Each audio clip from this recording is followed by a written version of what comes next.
All right, welcome. This is the AP Physics 1 Momentum Test Review Sheet Solution here. I'm going over section 1, which is the multiple choice. I'm going over number 1 through 10. Here we have number 1. They asked us for the object's kinetic energy. So kinetic energy is going to be my question mark. And I know kinetic energy is going to be defined as 1 half mv squared. So let's extract some information here. I have m is equal to 2 kilograms. I have my v, which is 6. Okay, and um, but nope, it's not the v. It is the p that equals to 6. Okay, because this is 6 kilograms per meter squared. So my question mark here is I need v to be substituted in here. So how do I go about that? I know that p is equal to mv, that is my momentum equation. Plug in the 6, plug in the 2, and that is my v. Divide by 2 to both sides to get my v. So from my momentum equation, I got velocity equals to 2. Okay, so I could go in here and now make that substitution. But I know what my mass is though. I know my mass is 2 here. My velocity is 3. Okay, so 1 half times 2 becomes 1. 3 squared becomes 9. And this is energy, so we use the unit of joules. Number 2. It asks us for how long did the force act on the ball. So here, my question mark is going to be a t equals to question mark. There are two ways to do this. I'm going to do the traditional way. So this is the way the book has it. Right. So it is force times delta t is going to be equal to my change in momentum, okay, or just impulse. I know my force of my t is force times delta t is just m times vf minus m v in I. But it says here initially at rest, so we know that vi is equal to 0. So this here becomes 0. So my f delta t is equal to mv. Okay, vf. Here I'm looking for the t, so divide by f to both sides. I get delta t is equal to mv final minus f. So that should get me, my mass is 0.5, my final velocity is 4, and my force was 20 newton. So here delta t is going to be equal to 0.5 times 4 divided by 20. So that should get you the answer of 0.1. Another way you could think about this is using your force equation. I know force is equal to mass times acceleration, but we know what acceleration is, right? Acceleration is just v final minus v initial over time. Okay. I know that this is initially at rest, so this becomes 0. So my equation just becomes F is equal to mvf over t. Notice how this looks exactly like this. Okay, so you could set it up from the impulse equation, or you could set it up from the force equals to mass equation. Same answer. Here we have number 3. Okay, here they're asking us to find the average. Okay, strength of the force. So let's label what we are looking for. We are looking for F is equal to our question mark. We know that the time is 0.5. We know that the V initial is 4. V final equals to 8. and mass equals to 2. Wow, we could set this up two ways. Again, we can do the momentum one. So F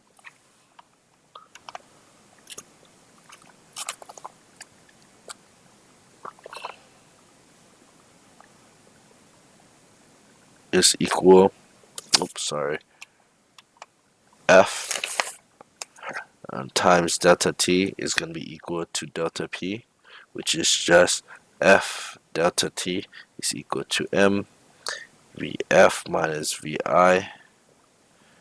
Okay, divide by delta T. Okay, you should get F is equal to M VF minus VI over delta T. What this should remind you of is the same thing as F is equal to MA, where A is just delta F minus delta I over delta T. Here you can just make the substitution. This is 0.5 parentheses 8 minus 4 over 0.5. I made a mistake here. This should be mass. So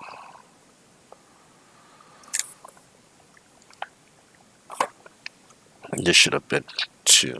So my force is equal to 60 newtons here. Let's look at number 4. Okay, here's the ball. It's going to hit the wall. It's going at a V. Here's the wall. Then it hits, the ball hits, then it's going to come back with a negative V. So our equation is our initial picture. What is the magnitude of the impulse? So the impulse, okay, is equal to the change in momentum. So it is mv final minus mv initial. Okay. Our mass initial was mv final was, did I make v final negative? Yeah. Make this negative v minus mv. Okay. So what I'm going to do here is this becomes negative 2mv. That's what happens when you add together. Okay. So that means that it has a net. Oh, but it asks for the magnitude. So I'm going to take the square root, the j, square root it, sorry, absolute value it, because it asks for the magnitude. So that becomes 2mv. That is just the strength. Okay, because in reality it should have a negative 2mv to the left, but the magnitude just says 2mv. Okay. Next, number 5, an object with this kilogram mass, heads on. Okay, what happens here? So this is a perfect inelastic collision. So we have the first mass, all right, and here's the other mass. They're going towards each other. They're gonna hit. Then in the end, they're going to. So that's your initial picture, and your final picture is when they're stuck together. All right. So we have here m1v1 plus m2v2 is going to be equal to m1 plus m2v. So I can substitute. This is just divide that over. So m1v1 plus m2v2 divided by m1 plus m2. That equals to v. Right? So you can plug in certain values if you would like. M1 is 3, MV1 is 2, so plus 5, 2, and divide this by 3 plus 5. Okay, you do the math, V becomes 1/2, so it becomes B. 6. An object moves here, which is initial at rest. They impact the block together and moves together with a fraction of object's one kinetic energy. Right, so this sets up the same exact way as this problem. Right, same exact way. So I'm just going to grab this equation here.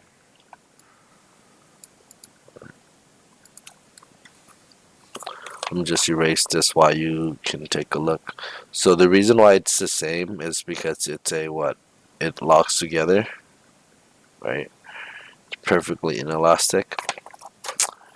And then if you want to set this up, we know that the mass here is 1/3, but we know this is at rest, right? So object 1 is at rest. So this goes to 0. Okay. So here, divide this over to this side. M1 plus M2. So you have V is equal to M1 V1 M1 plus M2. But we noticed that this but we know that this mass is twice as much, so this is 2m, right? So you add this together, this becomes V, this is mv over m plus 2m becomes 3m. The m's here cancel out, so you have V is equal to 1/3 V, okay, of V1. So that is the new V. Yes, I understand we are comparing the kinetic friction, so you can do the kinetic friction, the second one over the initial. So you can do here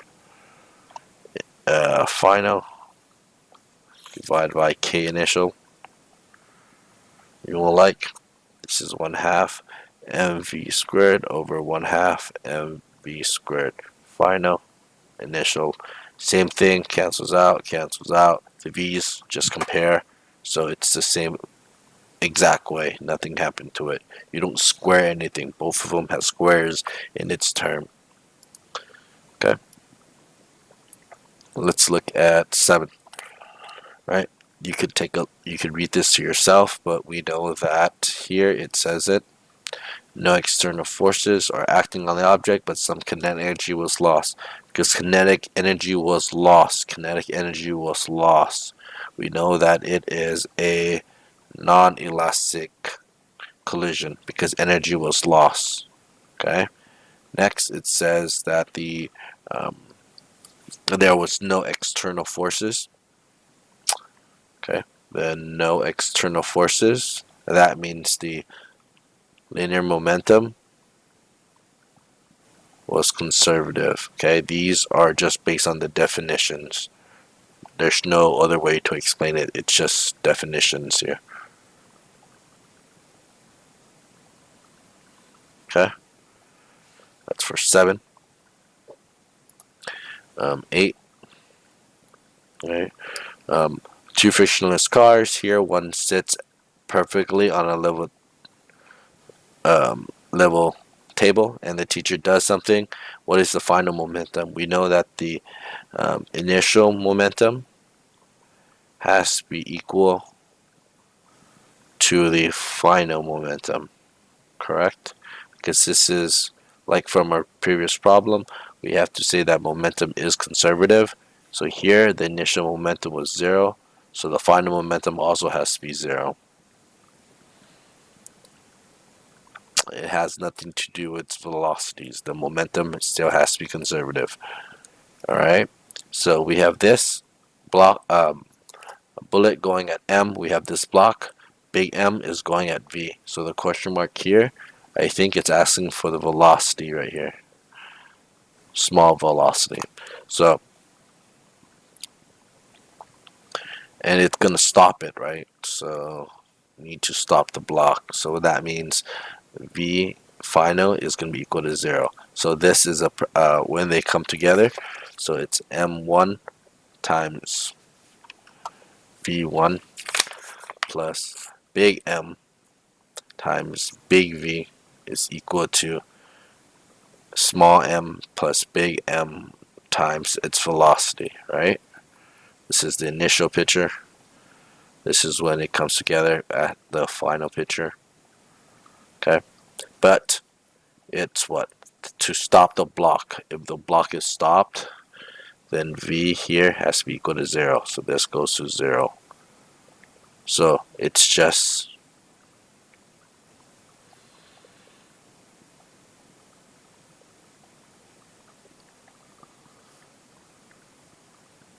this.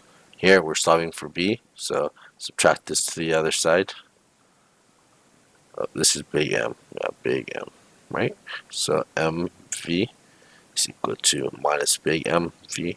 Oh, sorry, this is going the opposite direction, so this should be a minus. So this should be an add, this should be an add, this should be an add. Okay, then divide by the small m, divide by the small m. So the small v is equal to big M, big V over M. That should be C. 10. Which of this basically describes a perfectly inelastic collision, which is 10. Okay, we know that it is a perfectly inelastic, so perfectly inelastic. Alright, so this is when energy is lost due to heat. So you would say that kinetic energy is never conservative for a perfect inelastic collision. Okay, free of external forces. Right? Good. So you can take a look at the next one. Okay. Which of the following perfectly describes? Yep. Give me a second here. Alright. So 11. Okay, you could read 11 to yourself.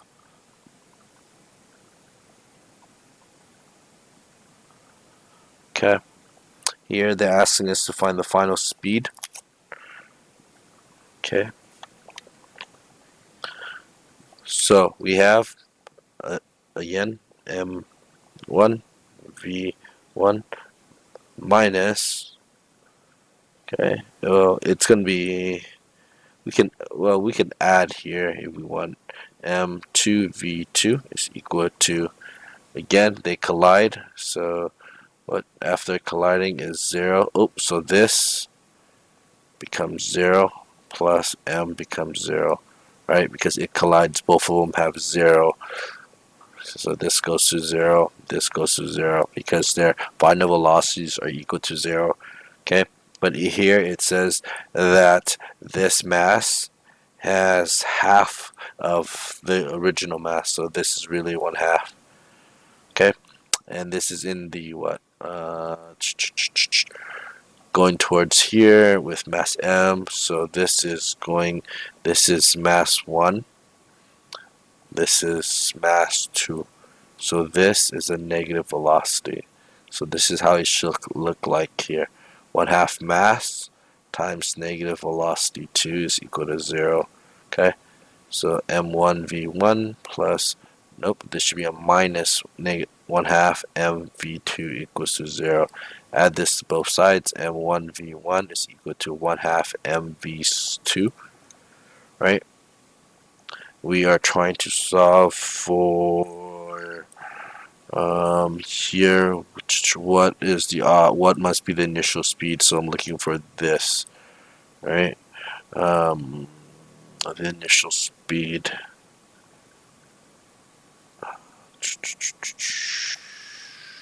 I need to find this. So divide by m, divide by m. This is equal to, this cancels out. It should be 1/2 mv2, but I don't have that. It should be twice the mass. Oh, the mass here, we're supposed to go to the other side. So we're trying to get v2 alone. Oh, So we're trying to get V2 alone. Okay, so multiply this by 2, multiply this by 2. Should be 2V1 or V naught in this case. These are all V naughts equal to V2. Okay, and let's do the last one. So here is the rubber ball. It hits the wall. Okay, then it comes back. It goes up with MB. It comes back with MV minus. Okay, so the ball, right? Change in momentum, which is just impulse, it's just mv minus negative mv. So it becomes 2 mv. Okay, but if you look at the clay, it hits it. Here's the wall, and it gets stuck here. So this is the clay. J is equal to mv minus 0, basically, because it stops. So J just equals to mv. So the answer here would just be the ball. The ball has a great change of momentum of 2 mv, while the clay just mv. Okay, so there you go. Those are your solutions for the part 1, which is just numbers 1 through 12.